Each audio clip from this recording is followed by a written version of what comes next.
Evening, everybody. Mr. Walden here, the head teacher of Ecclesfield School. Welcome to our Year 9 information evening. It's great that you're here tonight, and just look at the numbers already. We've got over 100 people already. When this session is over tonight, it's been recorded. It will go on the website as well. So if you missed something tonight or want to see something again, you can watch it again on the website over the course of the next few days and weeks. Obviously, Year 9, it's the halfway point of the Ecclesfield School career. It's getting towards what I call the business end, where we approach that key stage 4. And Year 9 is a fundamental year, and the fact that our children, our students, start to get to that point when they've got their eye on the future, what they're going to do in terms of key stage 4, in terms of their options and their subjects, what they're going to choose to study in years 10 and 11. But not only that, as careers becomes a bigger part of their experience, they'll start to think about their future careers, what they want to do when they leave school and go out there into the big wide world. So Year 9 is a fundamentally really important part of Ecclesfield School career. The idea of tonight is that you get an idea of the timeline, what's going to happen during the course of the next 10.5 months to go through Year 9, but also hopefully you'll get your questions answered about what you want to happen, and also what you can expect from us, but also a little bit of what we expect from you during the course of that time. As we go through the next hour or so, there is a chat box facility which you can put any question into, and as we go through, we'll answer them questions. Sometimes we'll answer it directly. It's a sort of a personal question. If it's a generic question, we'll put the question in the chat box so everybody can see it to answer those questions. But please make sure tonight that you've got any questions, you do get them asked, and we'll do our best to answer them. If not tonight, then certainly tomorrow morning. So without further ado, I will move this on to the speakers who are speaking tonight. Thank you for taking part in this. It's great for us to see so many people involved in it tonight, and hopefully you'll get a load from this, and it'll put your mind at rest and also give you the answers to those burning questions. And in doing this job, as I've done for many years now, the key to this whole process is communication. So if in doubt, please ask. And once again, thank you from me, and not only the speakers tonight, but the staff in general, for taking part in this and giving your child the best start to their Year 9. So thank you, and enjoy the next hour.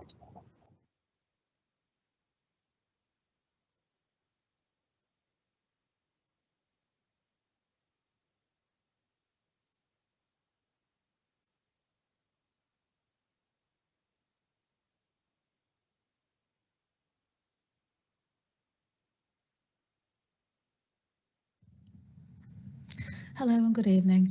My name is Tammy Noon and I'm one of the assistant heads here at Ecclesfield School, and I'm here to guide you through the evening ahead. So, what is the purpose of tonight's event? Well, there are 3 main points really: to understand the timeline of key events in Year 9, including the choices process, to understand how homeschool communication at Ecclesfield will be happening in the future, and most critically, to understand and explore how you can support your child through this year. So you'll be hearing from me first of all, followed by Siobhan Melody with regards to our parent app, followed by Miss McCoy, who will be discussing the importance of reading and vocabulary in accessing our curriculum. Miss Monaghan will then discuss knowledge packs, followed by Miss Johnson, who will be discussing assessment and reporting and our new attitude to learning scores. And finally, you'll hear from the Y9 pastoral team in case there are any concerns around wellbeing and how to support your child with their wellbeing. So there are 2 timelines that I'd like to take you through. And as you can see, this first one is a standard timeline really in terms of assessment dates and reporting dates, along with some celebration events, activities day, and the all-important Christmas jumper day. But it's the second timeline that is most important for us at this point, and that is the timeline which will reflect the choices process.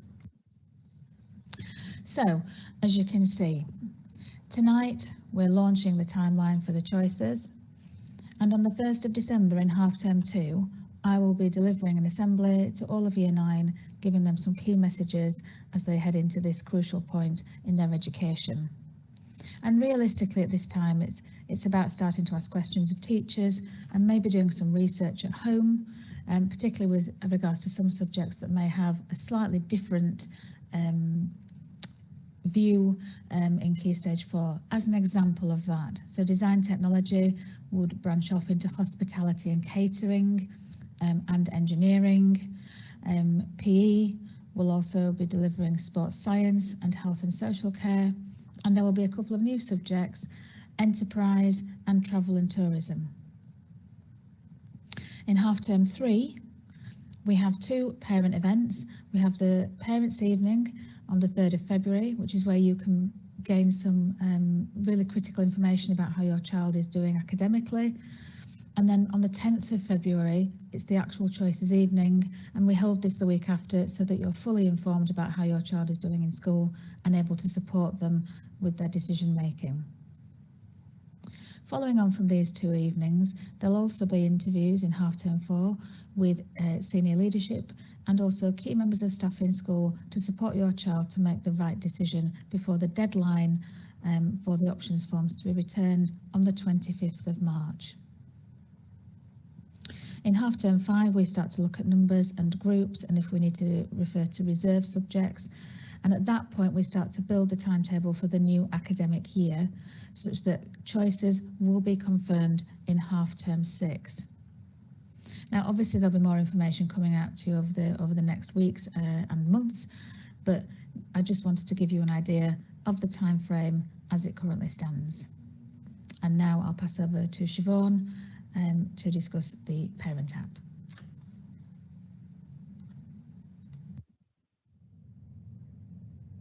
Good evening, everybody. My name's Siobhan Melody and I'm one of the assistant head teachers at Ecclesfield School. I've been asked to speak to you tonight about our brand new Sims parent app. This is a brand new application that we are launching across our first half term this year. So between now and October half term, you will all receive an invite to download the app and to start to use the app. Why have we made this decision to bring the app in at this stage? Well, we fundamentally believe in the power of being able to communicate in a consistent method with every single one of our stakeholders, from teachers to support staff to parents, as well as the kids. So that's why we've looked at various different methods of using and refining our communication streams. We feel now that the Sims parent app is something that after this last year and a half, we are all in a better position technologically to be able to access the Sims parent app. And we've got a better understanding of the needs of levels of support that need to be put into place so that everybody can access it. So that's why at this point we've decided to launch the all new Sims parent app. The app allows you to receive push notifications from the school, so you will, if you download it as an app, you will get push notifications just like you would for many other apps that will come through on your phone. You will receive your child's report via that. You will be able to view reports via the app, and you'll be able to see your child's attendance and punctuality, their rewards, as well as their behaviour points. In time, we're looking to roll out more and more options within the functionality of the Sims parent app. So you will in the future be able to book events via it, pay for tickets, pay for trips, even see your child's homework via the app. And this will be our school's new method of communicating with parents from November onwards. After this point, unless you put into writing to the school to say that you still continue to request paper copies of any letters that are going out, we will only communicate via the Sims parent app. Okay, so to facilitate a more effective rollout of this Sims parent app, we aren't going to launch it with all of our year groups at once. We don't feel that that would give you the best experience, and we also want to make sure that this is a really impactful rollout straight from the start. So across this half term, you will receive a letter similar to the one that is on the screen. That letter will give you your activation code to be able to log on, download the Sims parent app. You can use it as a web browser, you don't have to have the app, but I would recommend the app heavily. because the interface of it is much more user friendly. You will get a code that you will need to use when you log on to activate it. We will also send to your email address an email invite. That for me is the easiest way to join the Sims Parent app, because all you have to do is click the big green button that says accept invitation, and then you'll be asked to put your code in, your activation code. Your code is for you, it is personal just to you, and then once you've logged in and checked some key details, then you will be able to access the app in its entirety. I just want to make clear to everybody that we use the email addresses that are given to us when you first join the school, and if they have not been reviewed or updated, now is a good time to do so. If you find that you haven't received an invite by the time it's getting near October half term, obviously on social media we will tell you when we are going to be launching this. We will be sending text messages to you, so you will know. If you don't receive an invite via email, it is probably a very good chance for you to just call the school, speak to student services, and just check that we've got your correct email address. It will be the email address that you've been using to access the Sims our Parents Evening, School Cloud Parents Evening software. If you're new to the school and you've never used that software yet, don't worry. Just keep a lookout for the email invitation. Sometimes it does go into your spam folder, so please do check that first before you contact the school.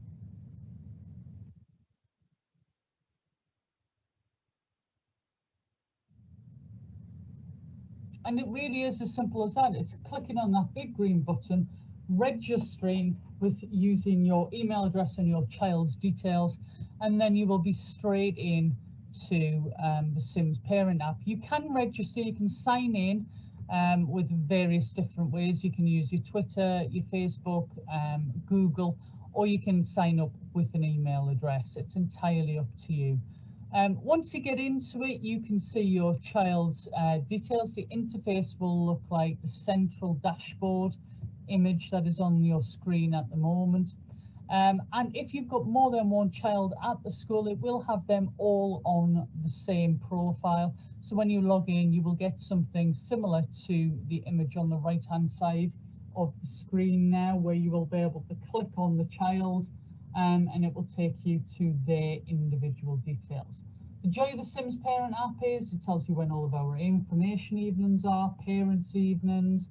It will have links to the websites for you to be able to purchase uniform, as well as being able to book onto events, book into parents evening events, but also it allows you to see how your child is performing day to day, which is something that I'm sure we would all appreciate. Once again, if you have any issues using the Sims Parent app, I'm sure I've made it sound far more difficult than it actually is. If you do, there will be a link on the letter that's going to be sent to you to our IT team, who will be able to support you in ensuring that you can use this Sims Parent app. Okay, thanks very much for listening to me this evening, and I'll hand back to Claire. Good evening, everyone.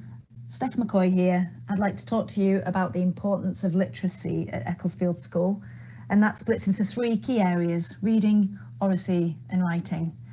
Reading with fluency and developing vocabulary and comprehension is absolutely critical. The reading age of exam papers is close to around 16 to 17 years of age. We know that many children can read fluently, but they might not always understand the words that they read. So our job is to ensure that during classrooms, in every classroom and across every subject area, that we're developing that vocabulary and understanding for all children. We know that understanding and being able to articulate yourself is critical for mental health and for confidence, and in the future to success and links to higher earning power. We know that reading age is a huge factor in Key Stage 3 and 4 confidence for students and potentially for exam success. And we know that reading more now will pay dividends in the future. And in a moment, I'd like to give you a few suggestions of what perhaps you can do at home to help to support your child to read more at home. Also about oracy, We know that speaking and listening skills are absolutely crucial for success in school, but also beyond the school gates and in life as students make their way into the world post-16. We've got a 3-year plan to become an oracy school with the charity Voice 21, and this is where we want all students to find their voice both literally and metaphorically. We want students to be confident, fluent and articulate speakers. And again, these skills are absolutely crucial for future education, employment and training, and they really are the keys to the future. So the emphasis we'll be placing on these as students move forward with us will be paramount. Finally, the two things come together, reading and oracy. We know writing floats on a sea of talk, so the vocabulary and the ability to speak and listen really will develop students to be better writers through expert teaching. And again, we know that writing is critical for exam success. So just a few ways that we're going to be developing our reading and oracy in school, and then some ways perhaps that you'd be able to support your child at home.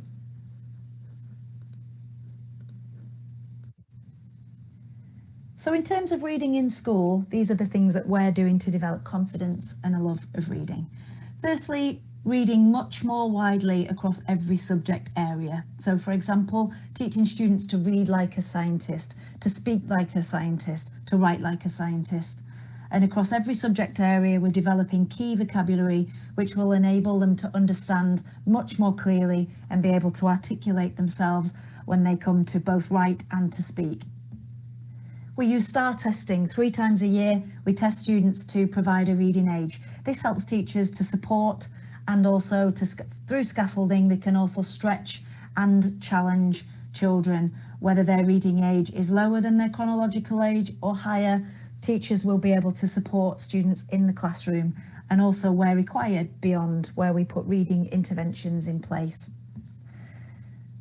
Twice a week, every tutor group will have a class read time together. So they will be reading a range of books. They'll probably read 2 to 3 books a year as a class, and really devote that time to developing comprehension, but also enjoy reading aloud, enjoy reading together, and enjoy reading something that perhaps they wouldn't have experienced if they weren't reading as a class. So that ranges in fiction, in terms of fiction and non-fiction, and might just give students a bit of an idea about which genre they would prefer to read if they've been a more reluctant reader in the past. On that, we have a 10,000 book library. There is something for every child. It really is a wonderful place, and if students are struggling with what they would like to read, firstly, we have an amazing librarian, Mrs. Bird, who will be able to make some suggestions based around reading age and genre. It might be encouraging your child to read the book of a film that they've enjoyed, which will just help to convert their imagination onto the page and perhaps enable them to start reading a certain genre. But we also have suggestions in the school planner. There's a page that is around 100 books to read, suggested books to read before you leave Echo. I really would recommend going to the planner to hunt that down. Finally, if students do need additional intervention in terms of reading and comprehension, we will put those support mechanisms in place. In terms of that, we have Power Up, which was previously called Lexia. We've got Bedrock Vocabulary, and also Aspire Literacy, which is our internal reading programme based around comprehension.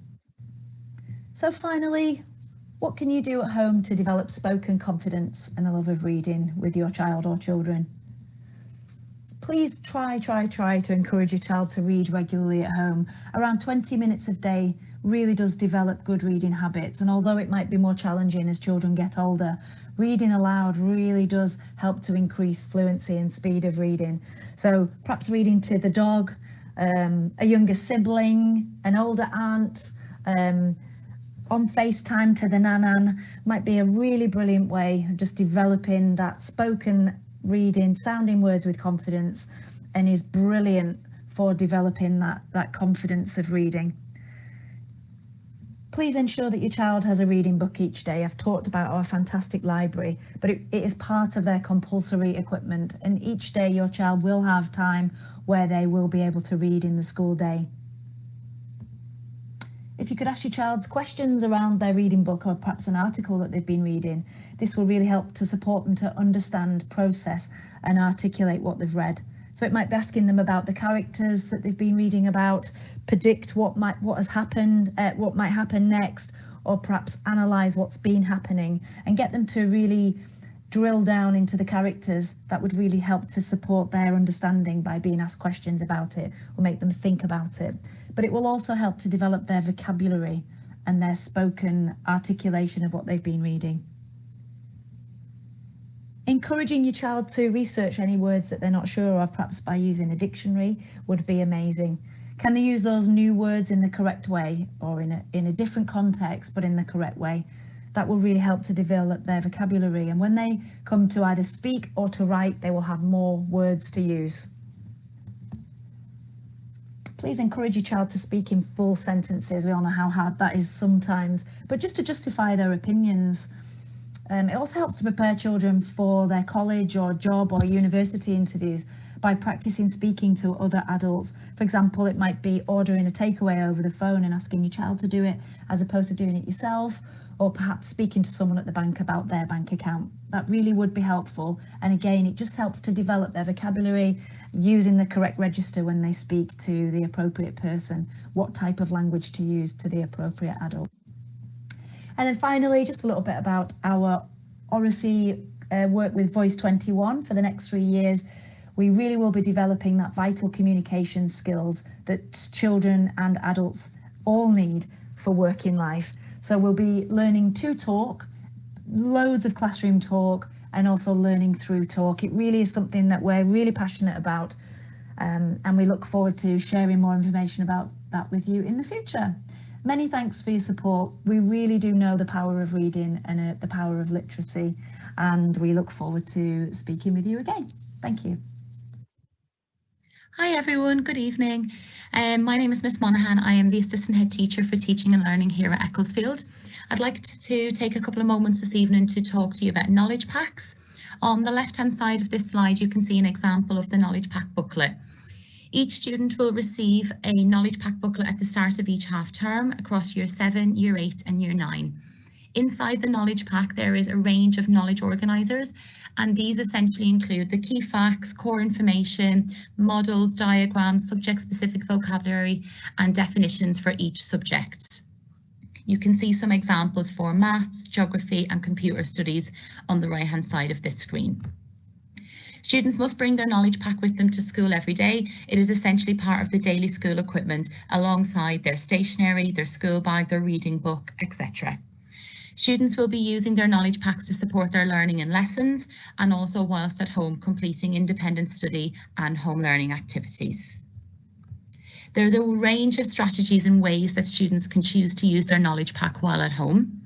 They could, for example, use the look, cover, write and check method to support them with learning key content, vocabulary and definitions. They might choose to create revision cards, mind maps, quizzes to support them with revising. Family and friends can also quiz the students using their knowledge organiser to check their understanding. Knowledge organisers can also be used to support home learning and can be used to support the learning of key vocab and their definitions. I'd like to take a couple of moments to show you the location of knowledge packs on our school website. So just underneath the curriculum tab, you will be able to see a long list like so. You will need to click on the knowledge pack section. And when you do so, you will be able to see Year 7, Year 8 and Year 9. This section will be updated each half term so that at any point in the academic year, students will be able to access the previous knowledge organiser and the content inside. I will also continue to update this section on ways that you can support your child with using knowledge packs from home. For example, there will be some video clips to show you how you could use the knowledge pack with your son or daughter, and also some other guidance and support over the coming weeks and months. And finally, I'd just like to end the presentation by sharing with you some of the benefits of using knowledge packs. They help to show your child the bigger picture of the topics they are studying. They also support children with their learning and their and the work that they complete at home. They help your child to link their learning together so that it's easier for them to know and to remember more. They support children with their learning, revising, remembering key content, vocab definitions, And finally, they're a very useful tool to support students with missed learning and missed opportunities that they might have through absence, etc. Thank you very much for your time. I look forward to working with you over the coming weeks and months to ensure that the knowledge packs are a successful tool in supporting our children moving forward with their learning. Good evening, everybody. My name is Miss Johnson and I'm the Assistant Head Teacher for Outcomes. I'll be talking to you tonight about assessments for this year and how I'll be reporting to parents. I'd like to start the evening by just explaining how we assess your child. Now, if you came to the Year 8 information evening, you might already be aware of what the way we assess your child. And we use a system called DART, and that stands for Directed Assessment and Recall Time. Now, the process works in a way of we teach your child the topics for that curriculum area. We then 3 times a year assess your child, and we give your child an opportunity to revise before that assessment. So we always do a revision week just before the assessment. Now, this is so that they can have an opportunity to recall on the topics that they've already learned, but it's also an opportunity for students to learn different revision skills. You know, rather than leaving it to Year 11 and then expecting them to know how to revise, what we like to do is try and teach them revision skills at the younger age. And then it means by the time they get to Year 11, they already know what revision skills work for them so that they can retain the information for their exams. We obviously then have the assessment week. And like I said, this is 3 times in the year. And then we have feedback week. We feel like it's a really important process for students to be able to look back on their work, look where they got things right in the assessment, where did they get things a little bit wrong. It's an opportunity for staff to also look back on the students' assessments, see what they didn't quite understand, what was it that the whole class didn't get right. And the whole assessment process supports the teacher in informing their planning for future learning. Now, it's also important for me to tell you that in these assessments, we also recall on previous information learned in other years. So in the Year 9 DART assessments, students will have information from Year 8 and Year 7, and that's so that students get used to recalling information from the past, and it helps embed it into their long-term memory so they are prepared for when they get into Y11. So as I've mentioned before, there are 3 DART assessments in the year. And these are the dates for those assessments, as well as the data inputs and the parent reports. So, for example, your child has already completed their first DART assessment, and that was on week commencing the 27th of September. Now, a lot of the content from that DART assessment will have been from Year 7 and 8. There'll have been a slight few pieces of content, a few questions that will have been on the topic they just started in September, but majority of the DART assessment will be recalling content from Year 7 and 8. And that's really important for us, especially in the current climate where we've just had 20 months of interruption by COVID. It's really important for us to see what students have learned in the past 2 years and what maybe we need to recall on that might have been slightly missed due to COVID. Next week, the 11th of October, will be when staff are required to start inputting their data into the system for us to then provide you with a parent report on the 8th of November. The next data cycle, so we call that DC, which is DC2. The DART assessment will be on 3rd of January. Staff will then mark and obviously give feedback to the students, and then the data input will be the 17th of January, parent report sent out the 28th of February. That'll be week commencing for all those. And the final DART assessment will be week commencing 23rd of May. Data inputs 13th of June, and then the parent report will go out week commencing the 27th of June. Tonight's also a great opportunity for me to talk to you about our attitude to learning criteria and how it's been adapted this year. We are taking more of a focus on students' learning in terms of their attitude to learning, and I'll be showing you one of the criteria in a minute that will hopefully explain it in more detail. But we're taking the emphasis off behaviour and looking more at students taking ownership of their own learning. Now, as you can see here in Year 7 and 8, we focus on students building good learning habits. In Year 9, 10, 11, students will then work on developing their good learning habits. Now, if students move on to one of our Minerva Trust schools in sixth form or college, which is, for example, like High Stores or Chapeltown Academy, then they'll notice that they continue to look at and work on their good learning habits through mastering. Now, obviously tonight I will focus more on the developing good learning habits because that is what your child will be focusing on this year. So here is an attitude to learning criteria for your child who is focusing on the developing. So as you can see down the left hand side is developing level 1 to developing level 5, and students will work their way up the ladder. You'll see through the wording, it goes from developing level 1, which is I am frequently, to level 2, which is I am always, level 3, I am increasingly, level 4, I am consistently, and level 5, I am always. And we hope students work their way up the ladder so that as they leave Year 11, their aim is to try and achieve the developing level 5 in terms of ownership of the learning. Now, along the top, you'll see our 5 principles, which is behaviour for learning, engagement in learning, responsibility for learning, feedback for learning, and independent learning. And we really believe that by following this criteria, we're supporting our students becoming 1, successful students, and 2, a well-rounded student. For DC1 and for DC2 data input for the teachers, they'll be providing you with an attitude to learning level. So developing level 1 to developing level 5.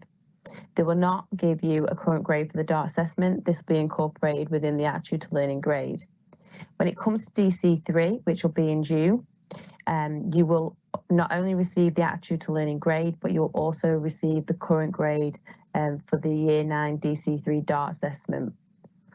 Now, as you can see here, the first thing the teacher needs to do is work out what developing level your child is working at.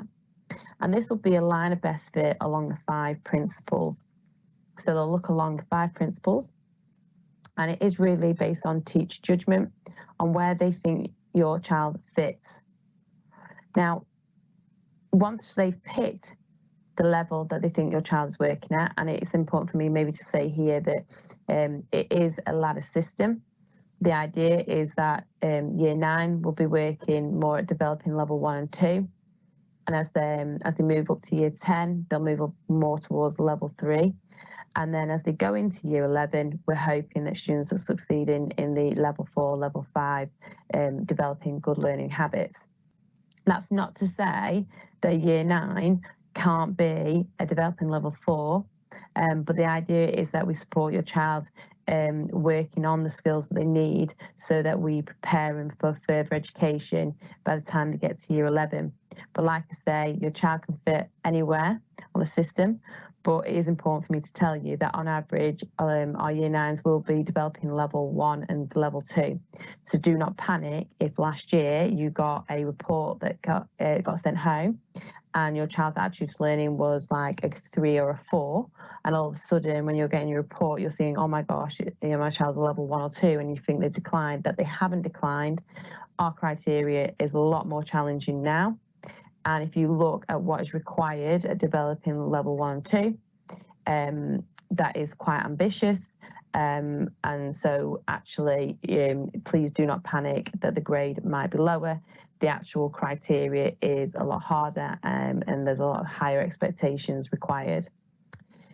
So like I say, once the developing level has been picked, the teacher will decide then what principle along the top, which are the 5 principles, it might be that your child needs to work on. So for example, here it could be a child needs to work on their behaviour for learning.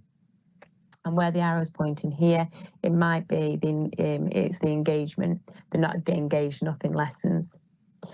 But not only that, the teacher will also identify a praise. So they'll look to see where your child's getting it right. It can't be in the same column as where there's an area for development. So, for example, if we're saying behaviour for learning is something is a barrier for your child and something that your child needs to work on, and we've identified engagement as the issue, we wouldn't then say, oh, but they're respectful. It will come from a different principle. So here, this child is actually being praised for responsibility for learning, and they're being praised for being equipped and organised. So that is how the teachers will be making the judgments this year. Based on feedback that we've received, we've tried to give more detail in the report for you so that it can support the communication that you can have with your child when discussing the report at home. So this is a template of how the new report looks. As you can see along the top, your child's name will be there, their form tutor. It'll give you their reading age from their last reading age test. It'll let you know if they've been late to any morning tutor times or late to any lessons. It will then tell you their achievement points and any behaviour points they've received. We'll then provide you with your child's attendance, and you can then compare it against the attendance criteria also shown within the box. The next thing we'll show you is your child's average attitude to learning level, and also compared to the actual Year 9 cohort. So you can see how your child is doing against the rest of their peers. So you can then sort of make a judgment if they're in line with where the rest of the year group are. The next thing we also do, which we thought might be helpful to you, is we try and collate where your child's barriers are mainly are, as well as where they're getting things right. So for example, for this student, it looks like teachers have mainly, six teachers out of all the subjects that have been taught have said that engagement in learning is the biggest barrier. So this is something to discuss with your child, to look back on the criteria, what comes under engagement in learning, and maybe talk about some of the things that they can do to improve that, and that just to support that conversation with parent to student, parent to child. Now, the positive is though that independent learning, only one teacher has said that this is a barrier. So actually, there's some praise there in terms of, your child must be really organised and they're on time and they're punctual for lessons. So hopefully that you'll find that useful this year. Then along the bottom will be the subject, the teacher. It then identifies the developing level for the student. We then let you know which principles, so out of the 5 principles along the top, which principle it is that's the concern, and that's where it tallies up with the box at the top on the right hand side. We then obviously let you know what the area for development is. So for example here in art, Mrs. Silcock, we're saying it's behaviour for learning that's a barrier, and it's respect that seems to be something that they need to work on. But like I say, staff have now given the opportunity to give praise because we want the report to be also positive. So the praise here could be that the teachers can leave it blank if they need to, but we are going to encourage teachers to ensure they try and give as much praise as possible. So here Mrs. Silcock has said, even though respect is something they need to focus on, what they will say is your child is equipped for all their lessons. So like I say, there's a bit more detail in the report for you this time. I will provide a video to go through the report in more detail and put that up on our website so you can refer to it if you're unsure of what anything means on the report. But like I say, I'm really hoping that you'll find this a bit more useful and a little bit more supportive when talking to your child about their progress in school. At the end of the year, it'd be really lovely to get some parent feedback. So I'll try and make sure I send out a survey to you all to see what you think of this report, and see what you found useful, and if there's anything that you feel just needs tweaking or adapting that you might helpful, or anything that needs adding that you think could be useful to you. That's it from me. Thank you so much for listening. I hope I've answered all your questions, but if there is anything that you still need clarifying or you want me to go through with you, please write your questions in the chat box and I'll get back to you. I hope you enjoy the evening, and thank you again for listening to me. Good afternoon, ladies and gentlemen. My name is Mark Silcock and I am the Progress Leader for Year 9 here at Ecclesfield School. Can I just take this opportunity to thank you on behalf of the school for taking the time to log on and attend this event. Hopefully you'll find the information contained within the next few slides useful. I'm going to explain to you a little bit about our pastoral provision here at Ecclesfield School and how we are looking after your child's well-being, as well as ensuring they're making good academic progress.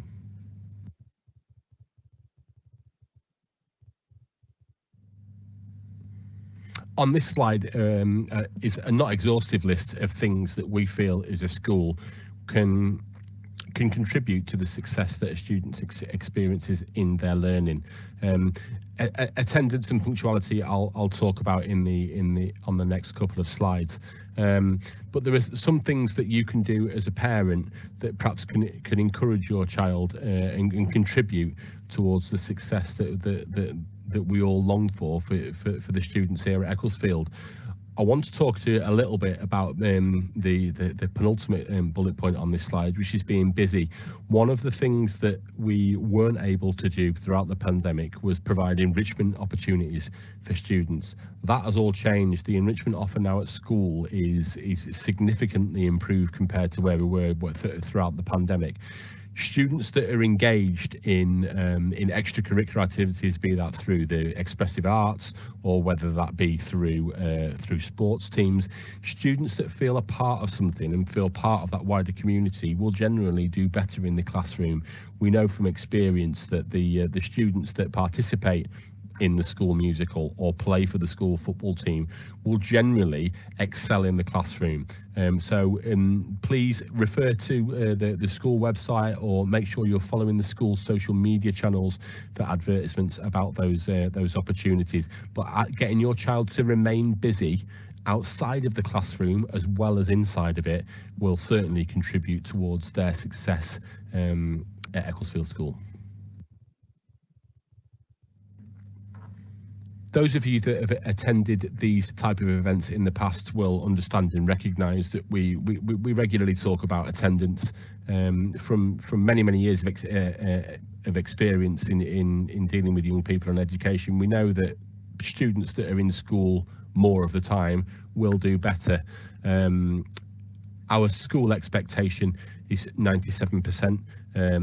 Many students have much better attendance than that, but we really need students to be in school and learning as much as is humanly possible, particularly in light of the lost learning suffered through the pandemic. If your child is unable to attend school, please don't contact the pastoral office directly. Please go through the attendance office, which is available from the main switchboard number when you ring through to school. Please let school know as soon as you possibly can that your child is going to be absent on that particular day, so that we can update our registers. And if you have any concerns over prolonged absence, then please speak to either myself or Miss Brown, where we can perhaps arrange for work to be arranged if absence is going to be longer than normal.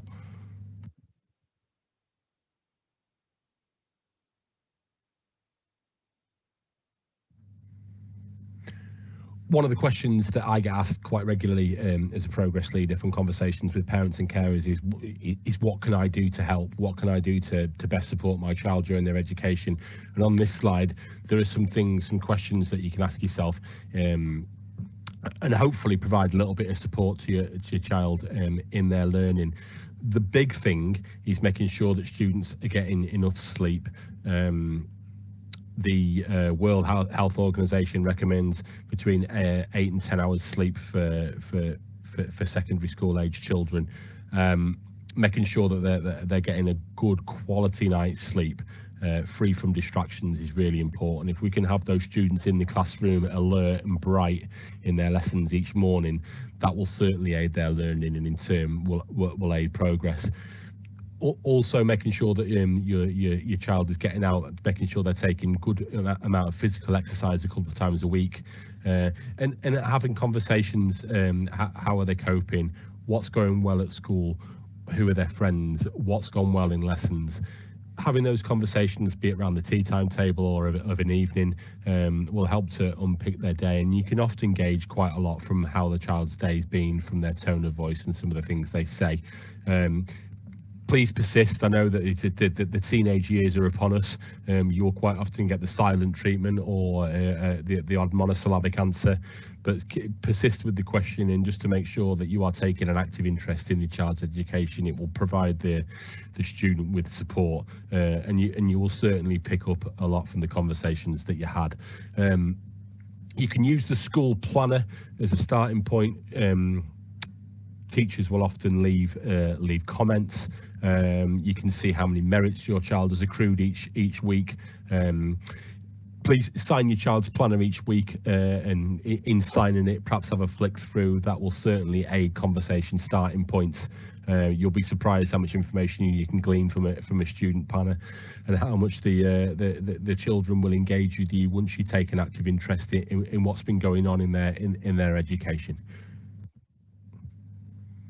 As we move through the final year of Key Stage 3, and we start to prepare our Year 9s for that really big move up into Key Stage 4 and the start of their qualifications and their coursework and their exam subjects, we want to start to really foster that sense of independence in our students. We want to make sure that they are ready to do things off their own back. We're still getting quite a number of students arriving into school that perhaps haven't got the right equipment or haven't got the right kit for any given day. Perhaps they've got a cooking lesson on that day and they haven't got their ingredients. So having the right equipment for learning at the start of every day is very important. You can support your child in doing that by making sure that planning is done the night before. Have they looked in their planner? Have they checked through what lessons they've got? Is their PE kit ready for them? Making sure that the students are setting out what equipment and kit they need for the following day's education and time in school.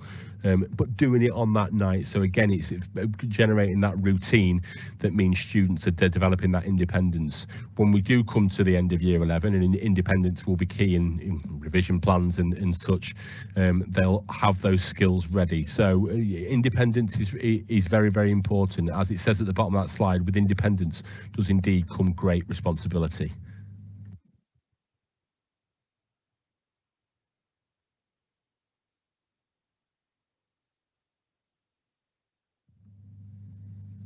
A number of years ago now, school made the time what was quite a challenging decision to ban the use of mobile phones in school. There are a number of reasons for doing that. One of the main reasons was to make students more communicative and make sure that they were talking to each other more face to face. But the second and very important reason was social media and the distraction that it caused to students whilst they're in the school building. That distraction still exists outside of school, and again, as a way of supporting your child in their education, we would ask that you monitor social media use. There's quite an alarming stat there at the bottom of that slide that says that children spending 3 hours plus on social media or a screen in general dip 1 grade across all subjects. That's a huge dip that can be challenged simply by limiting access to screen time. Going back to my previous point about quality sleep, if there is access to a blue light, i.e. a screen in a child's bedroom, and they are tempted to use their device during the nighttime hours, it will disrupt sleep. So please monitor the amount of time your child is spending on social media. Please be aware and make yourself aware of the content that they might be absorbing, and make sure that any access to screens is limited at times when it needs to be, such as bedtime.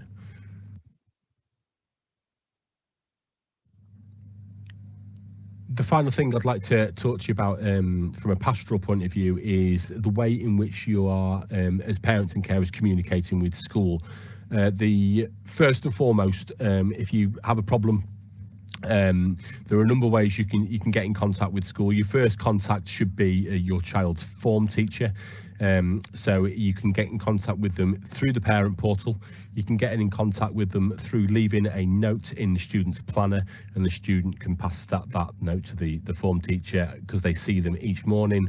Or you can contact the member of staff, the form teacher, via email. A list of all contacts, email addresses, etc. is available via the school website. Secondly, if you have a curriculum-related issue, for example, as it says in the green box there, Tom is having a problem in ICT, the quickest way of getting a resolution to that problem will be to email the curriculum leader for that particular subject area. Again, a list of the curriculum leaders is available on the school website. The third and final way of getting into contact with school is to either contact myself or Mrs. Brown. Again, we are the pastoral team, so if you have an issue with progress, perhaps attitude to learning, attendance or behaviour, you can come and speak to me. My email is on screen, or I'm available via the school telephone system on extension 1192. Alternatively, if you can send an email to Mrs. Brown if the issue that you have might relate to anything social emotional, if there's any bullying issues, if there's a problem with a student's uniform on any given day or attendance, Mrs. Brown can pick that up for you. Once you've contacted school, please allow us a little time to get back to you. It's quite a busy environment, so please allow up to 48 hours to receive a response. Thank you ever so much for listening today. I know how busy you are, and how life has picked up pace, especially since the end of all the restrictions. I really appreciate your time. If there's anything I can do to support the learning of your child, then please do not hesitate to get in contact. Thanks for your time. Evening, guys. Again, back to me. All it remains for me to say is thank you for attending the evening tonight. I've had over 110 people attend the evening tonight, so hopefully you've enjoyed that. You've taken some real useful information away with you. There'll be a frequently asked questions document which will be on the website in the next couple of days when we've collated the questions that we've had tonight. We've had a lot of questions tonight. We've replied to loads individually, but some of the questions that have arrived, we'll get a document put together and we'll put on the website in the next couple of days. Hopefully you've taken loads away there. If you haven't, please email the appropriate person that Mr. Silcock mentioned a minute or so ago. Thank you for taking part tonight. I know it's Thursday early evening, but thank you for taking part tonight, being involved in it, and hopefully, like I said, you've learned loads from the evening, and we're here and support your child over the course of the next 3 years. And hopefully tonight you've taken loads away, and you've learned a great deal. Thank you again. Have a lovely evening, and hopefully we'll see you soon. Thank you.